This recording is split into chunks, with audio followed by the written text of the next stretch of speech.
কাল থেকে আমাদেরকে কাজে নিয়ে যাবি, কাজে যোগদান করাবি, খাওয়ার টাকা দিবি, সব সমস্যা সমাধান করে দিবি। আমি আলিম ভাই বলছি, আলিম ভাই এতদিন যেটা হয়ে গেছে ইয়ার কিউ করেন আর ফাজলামি করেন আর যেটাই করি মস্কারা মোতাবেক হয়ে গেছে। এখন আমরা 24 জন মানুষ আছি এখানে, 24 জন মানুষ আজ 15 দিন হলে খাইয়ে আসি না না খাইয়ে আসি, আর কোনো পরিস্থিতি নাই। আর হারি এর মতন বিশ্ব চিটিং পৃথিবীতে নাই।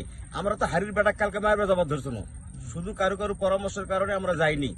আমরা না খায়া থাকতে থাকতে আমাদের জীবন অতিষ্ঠ হয়ে গেছে। হারি ঈদের আগে থেকে আমাদেরকে খাবার টাকা দেয়, খাবার টাকা দিল না। তারপরে পৌঁছায় দিবি, তারপরেও টাকা পৌঁছায় দিল না।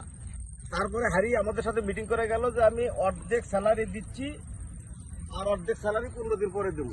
উনি সে কমান্ডও রাখলো না।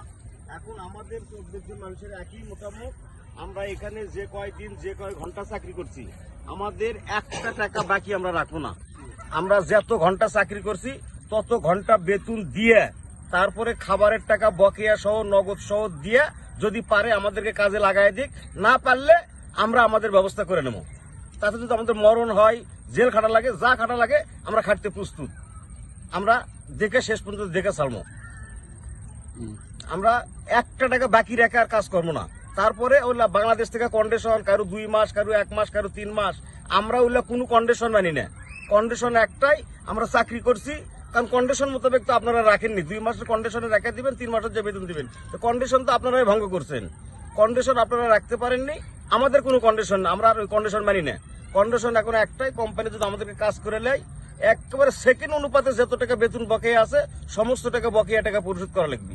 করার পরে আমাদেরকে কাজে লাগান, যদি পারলে লাগান, না পারলে না লাগান, আমাদের আপত্তি নাই। সেই ক্ষেত্রে যদি আমাদের করার কোনো কিছু থাকে আমরা জান প্রাণ দেওয়ার চেষ্টা করবো। যদি মারা যাওয়াও লাগে এখানে আমরা শহীদ হবো, জেল খাটা লাগলে জেল খাটবো।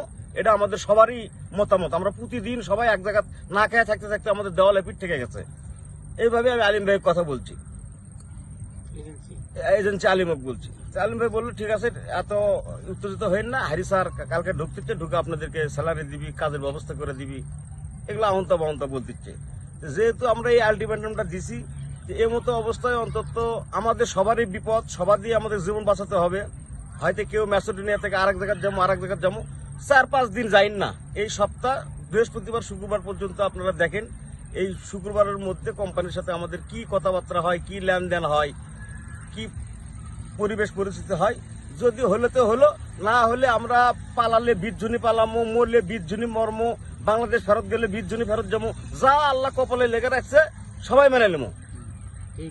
এইটুকুই আমার বক্তব্য। এখন বাদ দিকে আপনাদের কি পরামর্শ এখন আপনারা দিতে পারেন। বড় ভাইয়ের কথায় আমরা সকলেই সহমত প্রকাশ করছি। এবার রেনু ভাই আছে, রেনু ভাই বলেন কিছু ভাই।